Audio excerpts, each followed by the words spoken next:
هاي، ازيكم يا بنات؟ عاملين ايه؟ النهارده في الفيديو دوت انا هكلمكم عن الكركم وازاي نستخدمه ان احنا نعمل ماسك حلو جدا بالنسبه للبشره وايه هي فوائده. اول حاجه طبعا معظم الهنود بيستخدموا الكركم في كل حاجه في حياتهم. بيستخدموه في كريمات البشره، في السكراب بتاع البشره، بيعملوا بيه ماسكات، حتى بيحطوه في اكلهم، وكمان بيعملوا بيه وصفات علشان الهالات السوداء وعلشان تبييض الجسم وعلشان كمان شعرهم.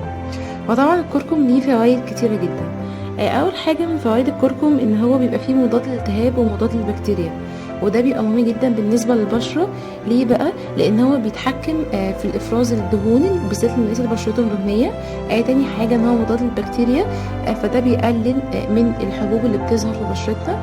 تاني حاجة ان هو لو في اوريدي حبوب وفي احمرار او في التهاب موجود في البشرة، بيقلل من الاحمرار دوت وبيقلل من الالتهاب الموجود.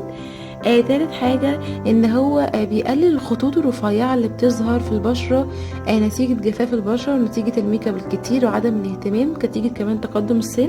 هو بيقلل الخطوط الرفيعة دي، وبالتالي بيدي نضارة للبشرة، بيعمل ان هو بيشد البشرة فبيخليش التجاعيد تظهر بسرعة.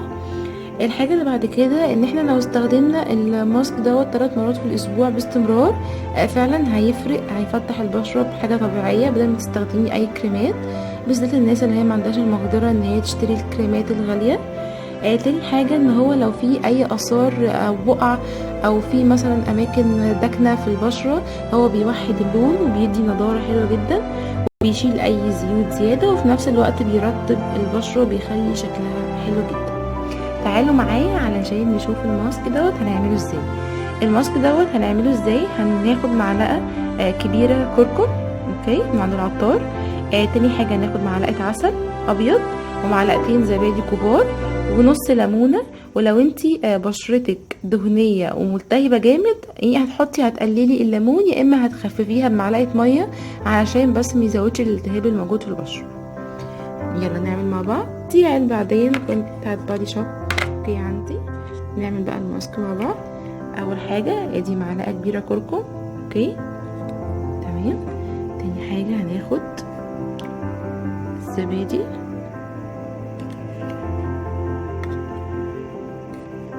بجد يا جماعة الوصفة دي حلوة جدا، اوكي. هحط العسل والليمون وهرجع اوريكم شكله هيبقى عامل ازاي. انا كده حطيت العسل والليمون وهبتدي اقلب. هنبتدي نقلب كده لغاية ما يديني الملمس الكريمي، اوكي. الماسك دوت حلو جدا بجد، هيتحسسك بانتعاش ونضارة. هنقلب كويس علشان الكركم يدخل مع العسل والليمون والزبادي، اوكي، زي ما شايفين كده. وانصحكم ان انتوا قبل ما تستخدموا الماسك دوت ان انتوا لازم تغسلوا وشكم باي غسول اللي انتي بتغسلي بيه وشك عادي جدا، وتنضفي بشرتك بقطن او بتونر، سواء بقى لو ما عندكيش تونر حتى ممكن لو عندك ميه ورد، بحيث ان البشره تبقى نظيفه، علشان الماسك فعلا يفرق جامد ويشيل كل الدهون او كل الاثار الميك اب وكل الالتهابات الموجوده في البشره. تمام، ادي كده اهو زي ما شايفين بقى عامل زي الكريم، اوكي. هنحطه على بشرتنا لمده ربع ساعه، وبعد الربع ساعه هو هينشف، لان هو هتحسي ان الكركم ان وشك مشدود شويه، اوكي.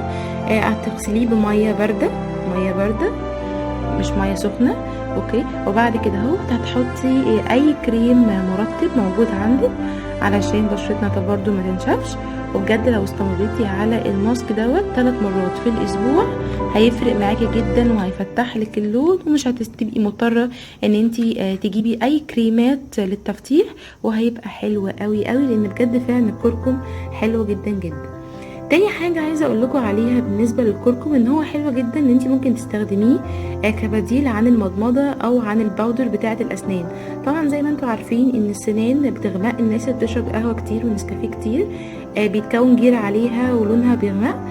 فالكركم ممكن تستخدميه بدل هو موجود عندك في البيت، برضو كبديل لو انت ما عندكيش الباودر دي، ان انت تستخدميه، تزوديه بس شويه ميه صغيرين لغايه ما يبقى عامل زي العجينه، وبفرشه السنان هتقومي دعكه بيه اسنانك. فعلا هيفرق مع التكرار، هتحسي ان الجير ده مش موجود خالص، وهتلاقي مع الاستمرار ان اسنانك بقى لونها افتح. كده انا خلصت الفيديو. يا رب يكون الفيديو عجبكم. لو الفيديو عجبكم اعملوا لايك وسبسكرايب واستنوني في الفيديوهات اللي جايه، هعمل لكم وصفات حلوه كتير. باي باي.